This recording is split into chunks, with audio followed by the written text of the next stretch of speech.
আসসালামু আলাইকুম। আশা করি সবাই ভালো আছেন।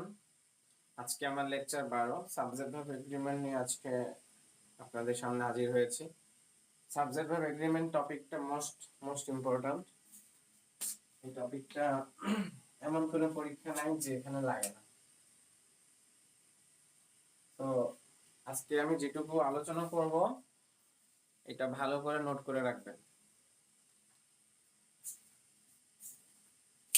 আচ্ছা, টপিকের মধ্যে আমরা আগে অ্যানালাইসিস করি। সাবজেক্ট ভার্ব এগ্রিমেন্ট, এখানে টোটাল তিনটা টার্ম, 1 2। মূল জিনিস কোনটা? এই যে এটা এগ্রিমেন্ট। এগ্রিমেন্ট মানে কি? এগ্রিমেন্ট বলতে কি বুঝি? এগ্রিমেন্ট মানে হচ্ছে কোনো ব্যক্তির একটা শর্ত বা একটা নীতিমালা যেটা মেনটেন করব, বিনিময়ে আমারও সেখানে একটা কি থাকবে? প্রভিশন থাকবে। যেমন এক্স ওয়াই, এরা দুজনে একটা সন্ধি করলো, চুক্তি, কন্ট্রাক্ট। কি কন্ট্রাক্ট? যে তুমি যদি আমাকে এই বাগানটা ছেড়ে দাও, ধরেন এখানে একটা গার্ডেন, তাহলে আমি তোমার জন্য এটা করব। মানে এক কথায় আমরা যেটা বলি যে কন্ট্রাক্ট করা বা চুক্তি করা বা শর্তমূলক। তো এই এগ্রিমেন্টটা সাবজেক্ট ভার্বের সাথে কি রকম রিলেট করছে? সাবজেক্ট ভার্বের সাথে দুই অংশে রিলেট করছে। একটা হলো সিঙ্গুলার আর আরেকটা হচ্ছে প্লুরাল। তো এখানে যে দুইটা টার্ম লিখলাম, নাম্বার, সিঙ্গুলার এবং প্লুরাল। সাবজেক্ট বলছে আমি যদি সিঙ্গুলার হই, ভার্ব তোমাকে অবশ্যই কি হতে হবে? সিঙ্গুলার হতে হবে। আবার বিনিময়ে ভার্ব কি বললো? ঠিক আছে, আমি যদি প্লুরাল হই তাহলে সাবজেক্ট তোমাকেও প্লুরাল হতে হবে। এখানে দুইটা পলিসি বা দুইটা প্রিন্সিপাল আছে। এই যে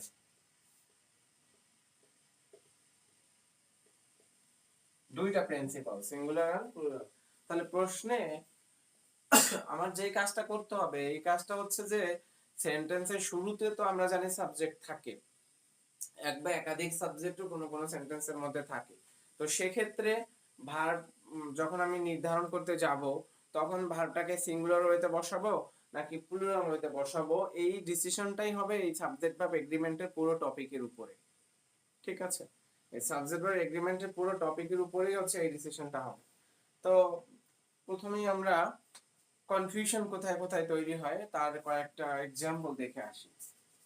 এক্সাম্পল, প্রায়োগিক দিকটা কোথায় হয়, কিভাবে হয় এটা একটু জানি, কিভাবে প্রশ্নে আসে।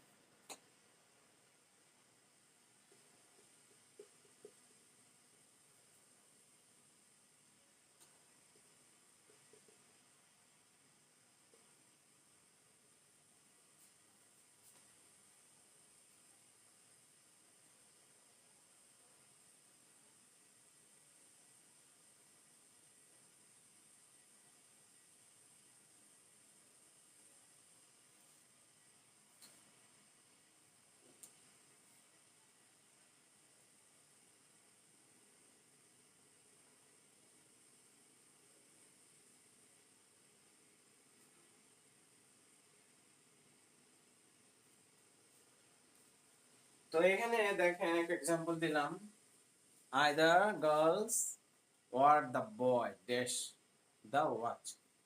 তাহলে এইখানে স্ন্যাচ হচ্ছে ছিনতাই করা, ছিনতাই করা, স্ন্যাচ ছিনতাই করা। তো আমার কি ভার্ব নিব? সিঙ্গুলার ভার্ব নিলে এস বাই এস যুক্ত হবে, প্লুরাল নিলে স্ন্যাচই থাকবে যদি প্রেজেন্ট ইনডেফিনিটে করি তাহলে। তো এখন এইখানে শূন্যস্থানের পূর্বের অংশটা নরমালি আমরা সাবজেক্টকে খুঁজবো। এই সাবজেক্ট ভার্ব এগ্রিমেন্টের টপিকে যখন আমরা সলিউশন করতে যাব, তখন হচ্ছে শূন্যস্থানের বাম পাশে, অর্থাৎ সেন্টেন্সের শুরু থেকে শূন্যস্থানের পূর্ব পর্যন্ত যে অংশটা রয়েছে, এই অংশের মধ্যেই সাবজেক্ট এক বা একের অধিক থাকলে থাকবে। তো আমি দেখতেছি গার্লস এটা একটা সাবজেক্ট, আবার দ্য বয় এটা একটা সাবজেক্ট। গার্লস হচ্ছে প্লুরাল, মেয়েরা। বয় হলো সিঙ্গুলার। ভার্বটা কি হবে বা কোনটা সাবজেক্ট হিসেবে যাবে, কোন সাবজেক্ট অনুযায়ী আমি ভার্বটা নির্ধারণ করব। তো এই ক্ষেত্রে রুলটা হলো যে শূন্যস্থানের কাছে যেই সাবজেক্টটা থাকবে সেই সাবজেক্ট অনুযায়ী ভার্বটা নির্ধারণ হবে। তাহলে শূন্যস্থানের কাছে কে আছে? বয়। বয় সিঙ্গুলার, তাহলে স্ন্যাচেস, স্ন্যাচ। আর যদি প্রেজেন্ট পারফেক্ট করি, হ্যাজ স্ন্যাচড, এই যে চুরি করেছে, হ্যাজ। তাহলে এটা কি হলো? শূন্যস্থানের পূর্বের অংশ। এখন আমি বুঝবো কিভাবে যে শূন্যস্থানের পূর্বের বা সেকেন্ড সাবজেক্ট অথবা শূন্যস্থানের কাছের সাবজেক্ট অনুযায়ী হচ্ছে ভার্বটা হবে? এইটা কোন সিনারিওর ক্ষেত্রে এই রকমের বিধিমালা আসবে? সিনারিওটা আমি লিখে দিচ্ছি, ব্যাকগ্রাউন্ড। ব্যাকগ্রাউন্ড হলো যখন সেন্টেন্সের শূন্যস্থানের বাম পাশে এক বা একের অধিক সাবজেক্ট থাকবে। তো সাবজেক্ট যখন এক বা একের অধিক থাকবে, দুইটা সাবজেক্ট তার পাশাপাশি বসে না, নিশ্চয়ই কোনো প্রিপজিশন, কোনো কানেক্টর, কোনো ক্লোজ এভাবে থাকবে। সেই জিনিসগুলো আইডেন্টিফাই করব কি কি দিয়ে? কোঅর্ডিনেটিং কনজাংশন, অর, নর, ইদার, অর, নিদার বা নাইদার, নর, নট অনলি বাট অলসো। সব থেকে গুরুত্বপূর্ণ, নট বাট। এইখানে যে কয়টা আমি লিঙ্কার লিখলাম, কোঅর্ডিনেটর বলা হয় এগুলা। এই কোঅর্ডিনেটর গুলো দিয়ে হচ্ছে এক বা একের অধিক সাবজেক্ট সেন্টেন্সের শুরুতে আসবে। এখন এই ব্যাকগ্রাউন্ডে, এই সিনারিওর ক্ষেত্রে এই লিঙ্কার গুলো যুক্ত যখন সাবজেক্ট আমরা সেন্টেন্সে পাবো, তখন কোন সাবজেক্টটা হবে? Second subject. সেকেন্ড সাবজেক্ট অনুযায়ী ভার্ব নির্ধারণ করব। অথবা আরো টেকনিক হলো near subject of fill in the gap, fill in the gap। শূন্যস্থানের সব থেকে কাছে সাবজেক্ট যেটা, নিয়ার সাবজেক্ট। তাহলে আমার রুল কিন্তু এই আপনাদের বলার মধ্য দিয়ে রুল কিন্তু শেষ হয়ে গেল। আবারও একবার রিপিট করি, অর, নর, ইদার অর, নিদার নর, not only but also, not but. কয়টা হলো? 1 2 3 4 5 6।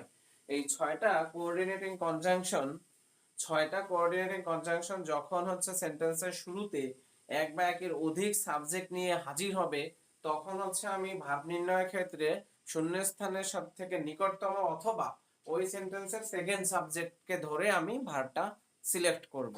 সেকেন্ড সাবজেক্ট সিঙ্গুলার হলে আমি সিঙ্গুলার ভার্ব নিব, সেকেন্ড সাবজেক্ট যদি প্লুরাল হয় তাহলে আমি প্লুরাল ভার্ব নিব। এই হলো মোস্ট ইম্পর্টেন্ট রুলটা আমি লিখে শেষ করলাম। আচ্ছা, এরপরে আসেন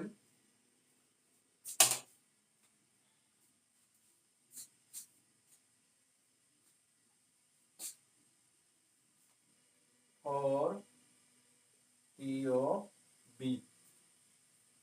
তাহলে এই ফর টিওবি যখন আসবে তখন সবসময় ভার্ব সিঙ্গুলার হবে। এখন ফর টিওবি কি জিনিসটা আবার এটা একটু দেখে আসি। টি মানে থিং, আর ও মানে হচ্ছে ওয়ান, বি মানে হচ্ছে বডি। এই তিনটার চারটা আবার করে জিনিস আছে। এই যে ফোর কি সেগুলা? Some determiner, some, any,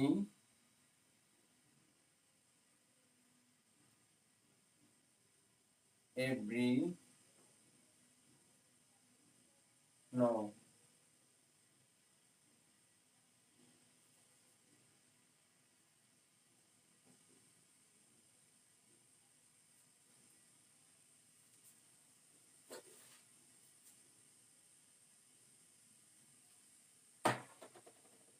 something, anything, everything, nothing, no দিয়ে দিই।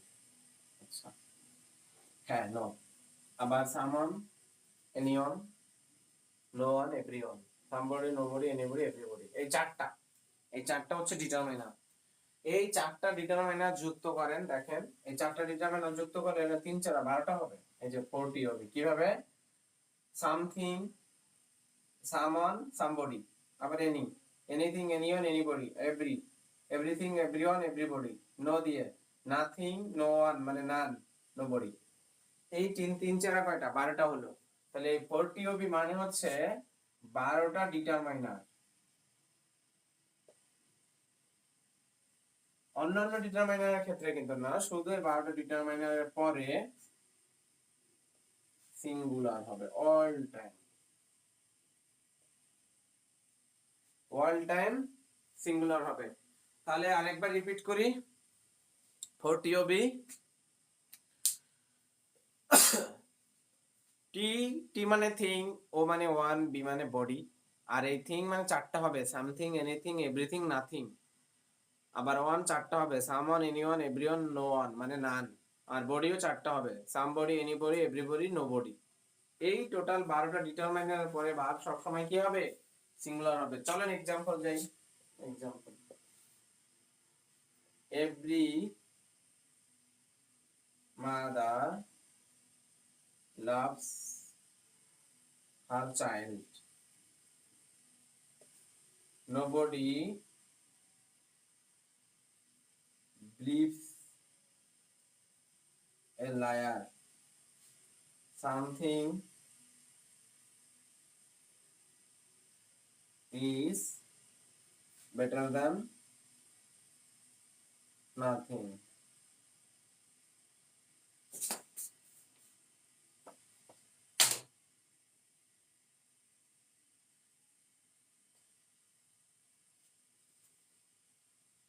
Everyone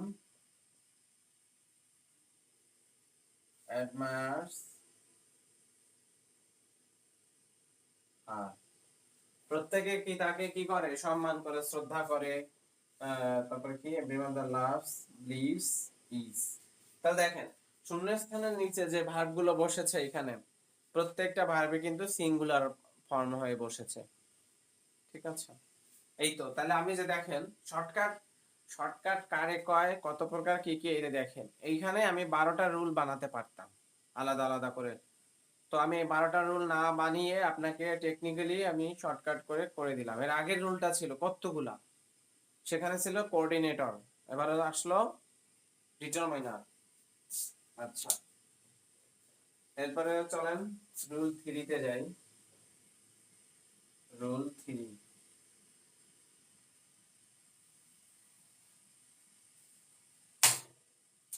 rule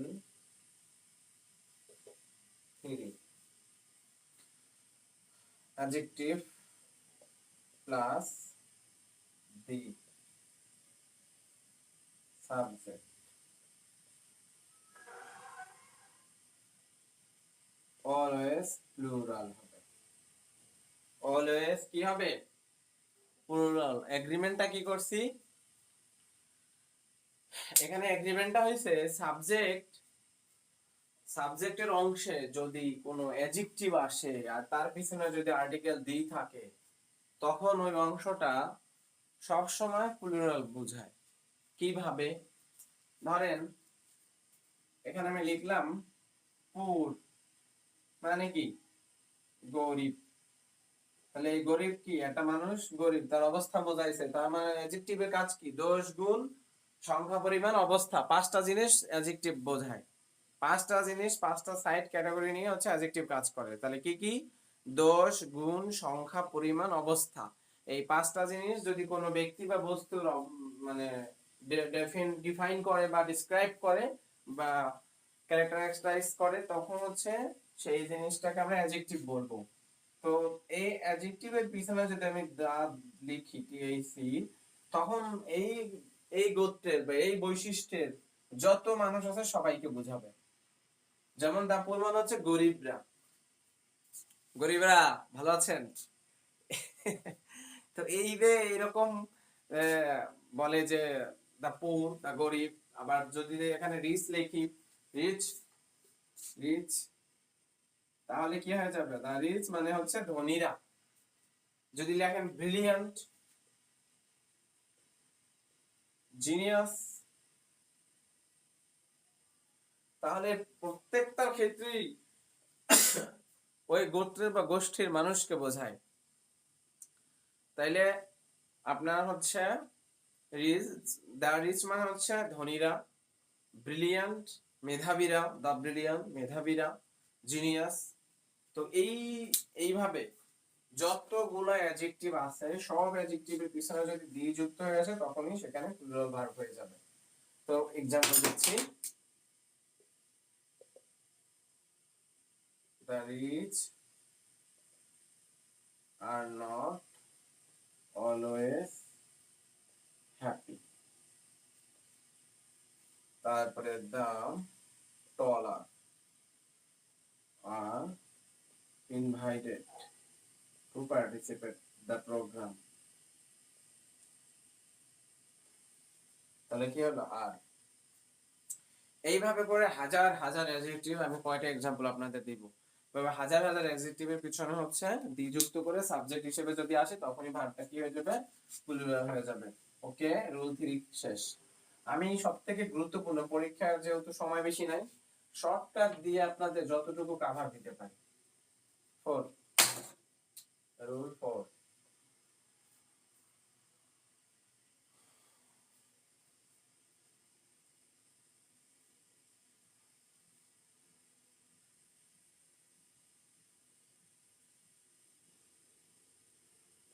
noun noun. এই টোটাল অংশটা সাবজেক্ট। তাহলে এখানে কি হবে, এই টোটাল অংশটা হবে সাবজেক্ট। তাহলে এখন আমি বলি এন দিয়ে যুক্ত যদি একাধিক সাবজেক্ট থাকে, হোক ব্যক্তি হোক বস্তু, ভালো করে খেয়াল করেন, এন দিয়ে যুক্ত যদি একাধিক সাবজেক্ট থাকে, সেই সাবজেক্টের পিছনে যদি আর্টিকেল দি থাকে, ঠিক আছে, তাহলে একটু ভালো করে দেখেন। যখন উভয় নাউনের ক্ষেত্রে অবশ্যই কমন নাউন হতে হয়, বা যে ডিফারেন্ট নাউন হলে অসুবিধা নাই।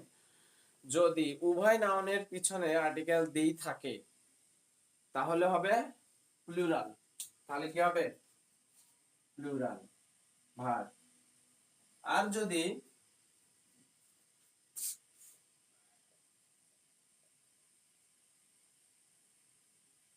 যদি মানে প্রথমটায় আছে দি, পরেরটায় নাই, সেই ক্ষেত্রে কি হবে, সেই ক্ষেত্রে হবে সিঙ্গুলার। তাহলে টেকনিকটা কি হলো, যদি উভয় পাশে দি থাকে, if the in both side, তাহলে হচ্ছে প্লুরাল। আর যদি এক সাইডে থাকে, দি ইন ওয়ান সাইড, তাহলে হয়ে যাবে কি সিঙ্গুলার। ম্যান্ডেটরিলি কি লিখতে হবে, লেফট সাইড হইতে হবে, লেফট সাইডে ম্যান্ডেটরিলি দিটা। যদি এক পাশে হয় তাহলে প্রথম অংশটা হবে বাম পাশে।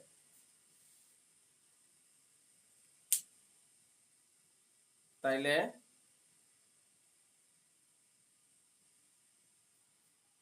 এটা, তাহলে আপনার একটা एग्जांपल দিলে আপনারা আরো ভালো বুঝবেন আশা করি। If the headmaster and the guardian, noun noun, উভয় পাশে কি আছে, দি আছে, তাহলে কি হবে, ভার্বটা প্লুরাল হবে। তাহলে কি দেয়া যায়, আর invited to participate in the assembly. আর এটাকেই যদি আমি এই দিটা সরাই ফেলি তখন সিঙ্গুলার ভার্ব নেবে। এই হলো एग्जांपल, তখন হয়ে যাবে সিঙ্গুলার। আচ্ছা শেষ। তাহলে পরের রুলে চলে যাচ্ছি।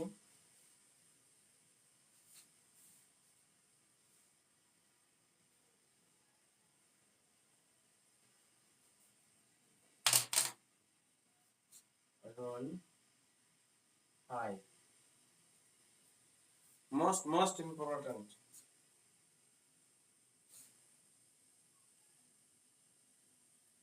Two or more subject কি দিয়ে কানেক্টেড থাকবে? Connected with preposition.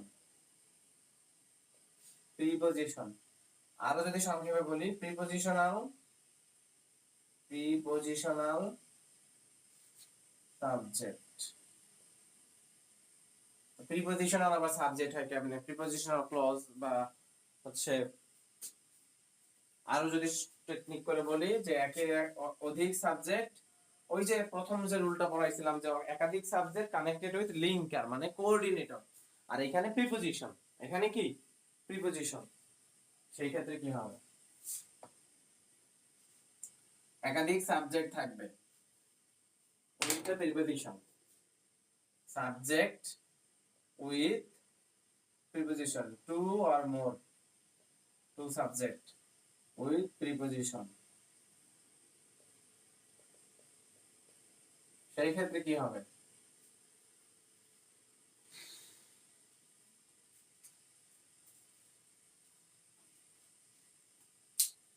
সেই ক্ষেত্রে লেফট সাইড অল টাইম মনে রাখবেন। প্রিপজিশনের এই সূত্রটা হলো ইয়ার বিপরীত, ওই কোঅর্ডিনেটরের বিপরীত। কোঅর্ডিনেটরের ক্ষেত্রে বলছিলাম যে সেকেন্ড সাবজেক্ট অথবা শূন্যস্থানের পাশে যে কাছে যে সাবজেক্ট, আর প্রিপজিশন যুক্ত সাবজেক্ট যখন আসবে এক বা একাধিক, তখন হচ্ছে লেফট সাইড, অর্থাৎ first subject of the sentence will be considered for selecting verb status. তো এই সিচুয়েশনের ক্ষেত্রে অল টাইম মনে রাখবেন rule 5 is adverse to rule 1 আর 1 মনে রাখবেন, এটা বিপরীত। তাহলে কি রকম হয়? নীলা along with her friends visit the zoo started। তাহলে রাইট ফর্ম ভার্ব নির্ণয় করার জন্য আমাকে টাইম রিলেটেড অ্যাডভার্ব দিছে স্টার্টে, তার মানে এই টেন্সটা হবে কি? Past tense. তো পাস্ট টেন্সের ক্ষেত্রে আপনার হচ্ছে ভার্ব সিঙ্গুলার প্লুরাল কিছুই বোঝা যায় না, ভিজিটেড লেখা থাকে, এই যে ভিজিটেড, সিঙ্গুলারও ভিজিটেড, পাস্টেও সরি প্লুরাল সাবজেক্টও ভিজিটেড, যেহেতু পাস্ট টেন্স। কিন্তু যদি প্রেজেন্ট টেন্স হয়ে যায়, প্রেজেন্ট টেন্স বানাইতে প্রেজেন্ট পারফেক্ট যদি বলি, কি হয়ে যাবে? এটা along with your friends dash already, একটা অলরেডি থাকবে, অলরেডি ভিজিটেড, তখন ড্যাশটা হবে এই যে এইখানে, মানে বি ভার্ব বসাইতে হবে। আর হ্যাভ দিব না হ্যাজ দিব? অবশ্যই হ্যাজ দিব। Nila along with her friends has already visited the zoo, already সে এটা ভিজিট করে ফেলছে তার বন্ধু বান্ধবীদের সাথে নিয়ে। তাহলে এখানে হ্যাজ কিন্তু সিঙ্গুলার আর হ্যাভ হচ্ছে প্লুরাল। এখন এখানে সাবজেক্ট দুইটা, ফ্রেন্ডসও সাবজেক্ট, নীলাও সাবজেক্ট, এখন তো কনফিউশন পড়ে যাবেন ভার্ব নির্ণয়ের জন্য। ফ্রেন্ডস দিলে তো প্লুরাল ভার্ব দিতে হবে, সিঙ্গুলার এটা দিলে হবে সিঙ্গুলার। তাহলে কোন কোন সিচুয়েশনে কোন সাবজেক্টকে ধরতে হবে বা কোন সাবজেক্ট অনুযায়ী কাজ করতে হবে, এই জিনিসটা বোঝার জন্য কিন্তু এই সূত্রটা মনে রাখা লাগবে। কি সূত্রটা? কি? প্রিপজিশনাল সাবজেক্ট, এক কথায় বা একের অধিক যদি প্রিপজিশন যুক্ত হয়ে কোনো সাবজেক্ট আসে, এখানে প্রিপজিশন কি? এই যে উইথ, হ্যাঁ অ্যালং ও প্রিপজিশন। তো এই রকমের যদি প্রিপজিশন যুক্ত হয়ে আসে তখনই ফার্স্ট সাবজেক্ট কাউন্ট করবেন। আচ্ছা,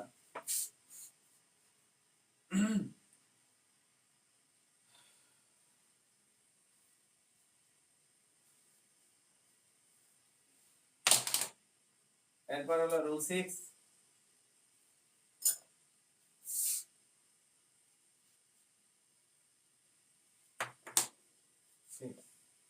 সিক্সে বলা আছে ফ্র্যাকশন নাম্বার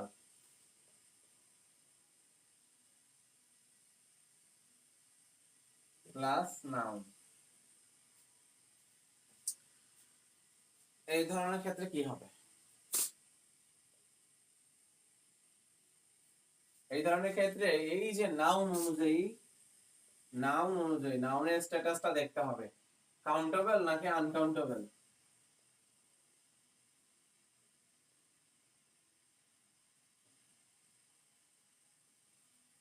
এই স্ট্যাটাস দেখে আপনাকে নির্ণয় করতে হবে ভার্বটা সিঙ্গুলার নিব নাকি প্লুরাল নিব। কারণ এখানে ফিক্সড না, এক এক সময় এক একটা হতে পারে। ধরেন হাফ, আপনারা মনে করবেন অন তো সিঙ্গুলার, এক তো একেরও তো কম, তাহলে এটাও তো সিঙ্গুলারই হবে। একের অধিক না হলে প্লুরাল, আমরা নরমালি তো এটাই জানি। তো ধরেন হাফ হোক বা 3/4 হোক বা এরকম ভগ্নাংশ যুক্ত সংখ্যা, সব এক কথায় ভগ্নাংশ যুক্ত। তো ভগ্নাংশ যুক্ত সংখ্যা ফ্র্যাকশন নাম্বার যদি সাবজেক্টে চলে আসে, সেই ক্ষেত্রে আপনি ভার্বটা সিঙ্গুলার নেবেন না প্লুরাল নেবেন, কিভাবে নেবেন সেটা আমি বললাম যে এই নাউন অনুযায়ী আপনাকে ডিসিশন নিতে হবে। আপনি সাথে সাথে নাউনটা দেখবেন, নাউনটা কি কাউন্টেবল নাকি আনকাউন্টেবল। কাউন্টেবল হলে হচ্ছে প্লুরাল, আনকাউন্টেবল হলে সিঙ্গুলার। एग्जांपल দিয়ে চলো।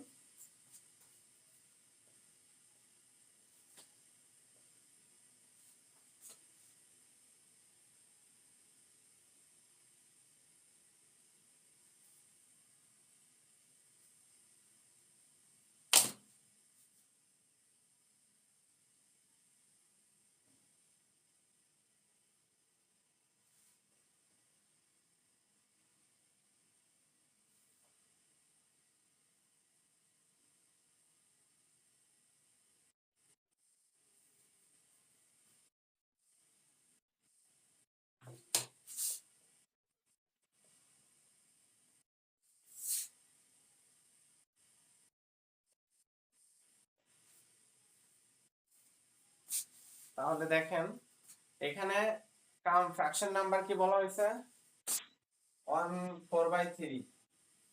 তাহলে 4/3 মেম্বারস অফ দা সেমিনার, এই অংশটা পুরোটা কি সাবজেক্ট। তাহলে শূন্যস্থানের পূর্ব পাশে যখন হচ্ছে ফ্র্যাকশন নাম্বার চলে আসবে, তখন আমি কেমনে বুঝবো যে এখানে ভার্বটা সিঙ্গুলার হবে নাকি প্লুরাল হবে। তখন তো আমার বুঝতে অসুবিধা হবে। তখন আমার সূত্র কি বলে দিছে, সূত্র বলে দিছে এই যে নাউনটা ফ্র্যাকশন নাম্বারের পরে তো অবশ্যই একটা নাউন বসতে হবে, সেই নাউনটা কাউন্টেবল নাকি আনকাউন্টেবল। তাহলে এই যে 4/3 এরপরে যে নাউন বসছে মেম্বারস, তাহলে মেম্বারস মানে কি লোকজন, মানুষ। তো মানুষ তো গোনা যায়, মানুষ তাহলে কাউন্টেবল।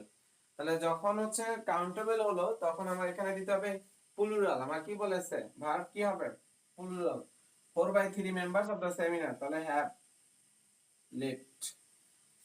লাইক রুলটা ছিল যে ফ্র্যাকশন নাম্বারের পর মানে সাবজেক্টে যদি ফ্র্যাকশন নাম্বার চলে আসে ভগ্নাংশ যুক্ত সংখ্যা, তাহলে হচ্ছে ভার্বটা কি হবে সিঙ্গুলার নাকি প্লুরাল।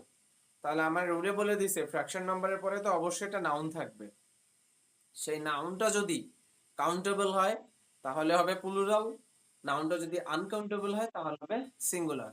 আরেকটা एग्जांपल দেই তাহলে, 6/5 of sugar dash rotten। তাহলে এখানে লেখা হয়েছে যে 6/5 চিনির 6/5 কি নষ্ট হয়ে গেছে। তাহলে এখানে হ্যাভ দিব না হ্যাজ দিব, অবশ্যই হ্যাজ দিব। কেন, কারণ সুগার হচ্ছে আনকাউন্টেবল, ফ্র্যাকশন নাম্বারের পরে যে নাউনটা হবে ওই নাউনটাই বেসিক্যালি মূল চাবি। আপনি ডিসিশন ভার্বের সিঙ্গুলার নেবেন না প্লুরাল নেবেন, এটাই এখান থেকে ডিসিশন দিবে। তাহলে সুগার হচ্ছে চিনি, চিনি হচ্ছে আনকাউন্টেবল তাই হ্যাজ হইছে। আর এখানে মেম্বারস কাউন্টেবল মানুষ বুঝাইছে, তাই হইছে প্লুরাল ভার্ব হ্যাভ হইছে। উভয় পাশে যদিও ফ্র্যাকশন নাম্বার আছে, ফ্র্যাকশন নাম্বার যে কোনো হইতে পারে, ভগ্নাংশ যুক্ত সংখ্যার অভাব আছে, আপনি যা ইচ্ছা তাই দিতে পারেন। তো এটা হচ্ছে রুল 6, আশা করি বুঝছেন। না বুঝলে ভিডিও দেখে নেবেন আরেকবার তাহলেই হবে। এরপর rule 7,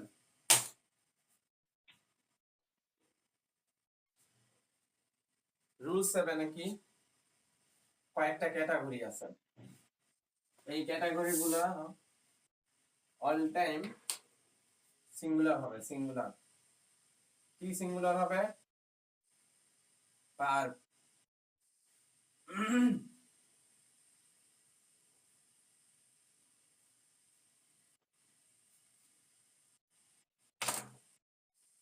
singular verb always.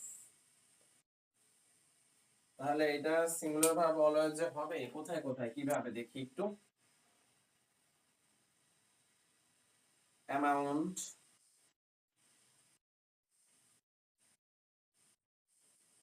Distance,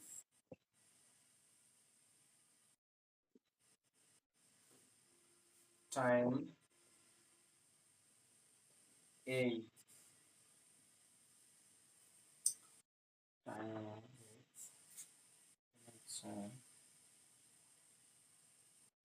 measurement. কি কি লিখলাম? অ্যামাউন্ট, অ্যামাউন্ট লিখেছি, টাইম লিখেছি, এজ লিখেছি, ডিসটেন্স লিখেছি, মেজারমেন্ট লিখেছি।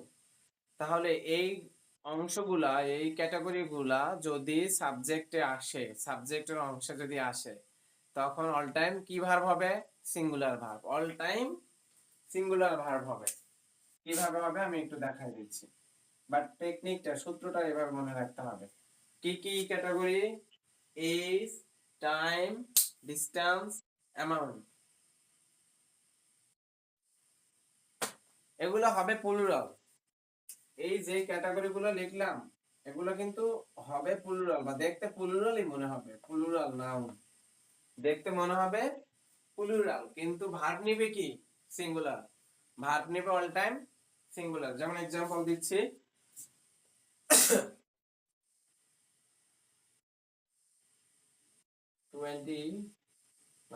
35 years does not a matter to get married if if অংশটা লিখলাম না, if he is established, তাহলে এখানে সাবজেক্ট লিখছে কি? 35। 35 কি একের অধিক না? তাহলে কি নাউনটা কি প্লুরাল হয় না? নাউনটা কি হয়? প্লুরাল হয়। কিন্তু ভার্বটা প্লুরাল হবে না, ভার্বটা হবে কি? সিঙ্গুলার। তাহলে এখানে কি হয়ে যাবে? Is not. তাহলে আমি যে ক্যাটাগরিগুলো উপরে লিখে দিলাম, age, time, distance, amount, measurement, এই জিনিসগুলা অল টাইম প্লুরালই হবে, কিন্তু ভার্ব নিবে কি? সিঙ্গুলার। 35 বছর কোনো ব্যাপার না বিয়ের জন্য, বিয়ের বাজারে, যদি পাত্র প্রতিষ্ঠিত হয়। তো এখন এরকম সবগুলো ক্ষেত্রে, যেমন 9টা, 10টা, 12টা, এই যে সময়ের কথাগুলো বললাম, 5টা, 3টা, এগুলো কি প্লুরাল না? Distance 300 kilometres, 5 kilometre, 10 kilometres.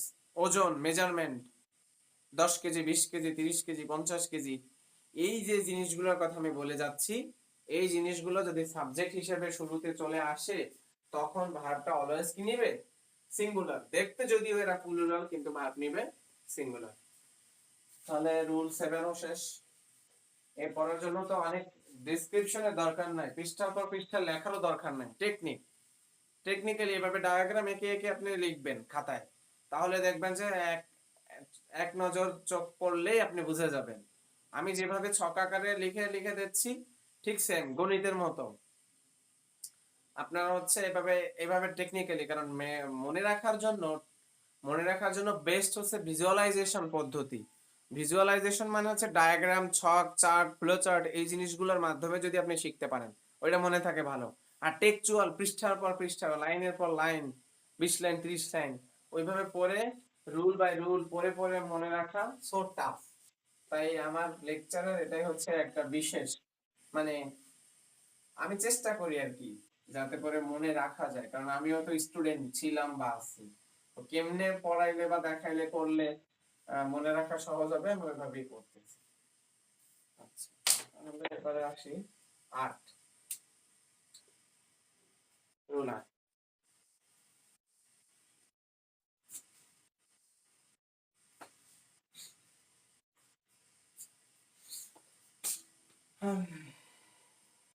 Each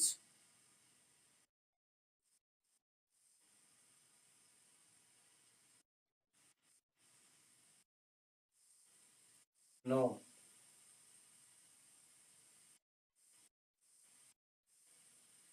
every.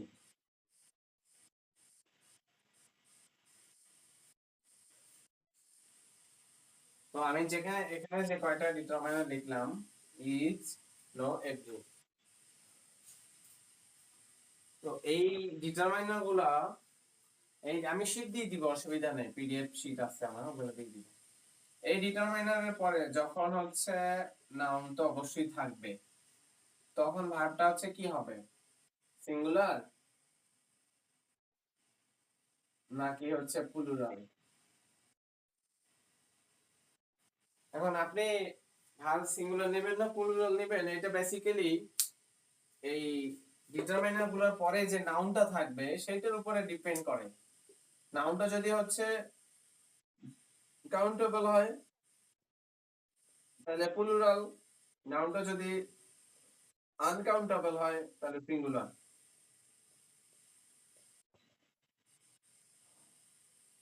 যদিও প্রত্যেকটার সাথে প্রথমেই থাকবে each, no, every.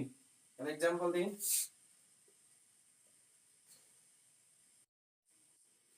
his pen dash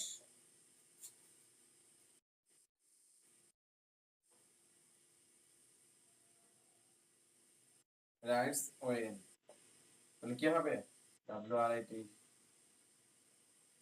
rights, singular হয়ে গেছে। সিঙ্গুলার কেন হলো, পেন, কলম না, এটা হচ্ছে আনকাউন্টেবল।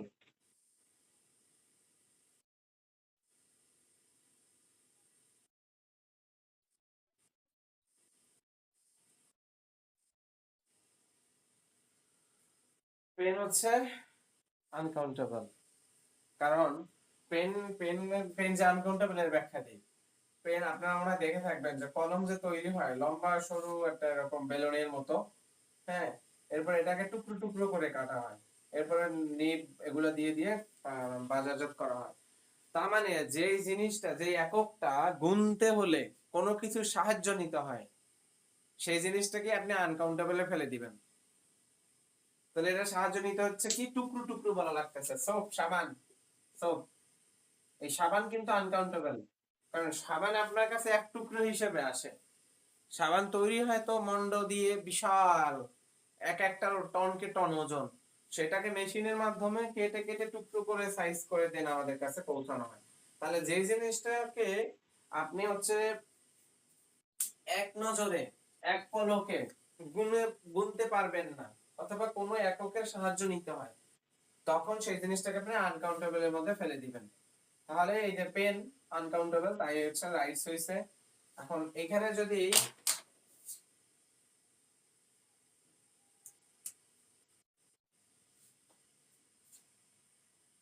ইজ, এভরি,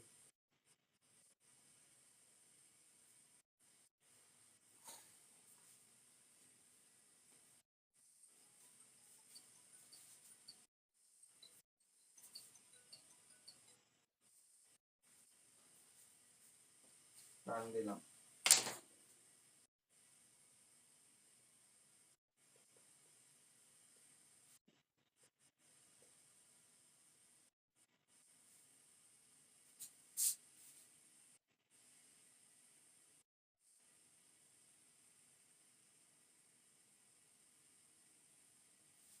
দেখেন, নান অফ দা স্টুডেন্ট, ছাত্রছাত্রীদের কেউই কি হয় নাই, সিলেক্টেড হয় নাই।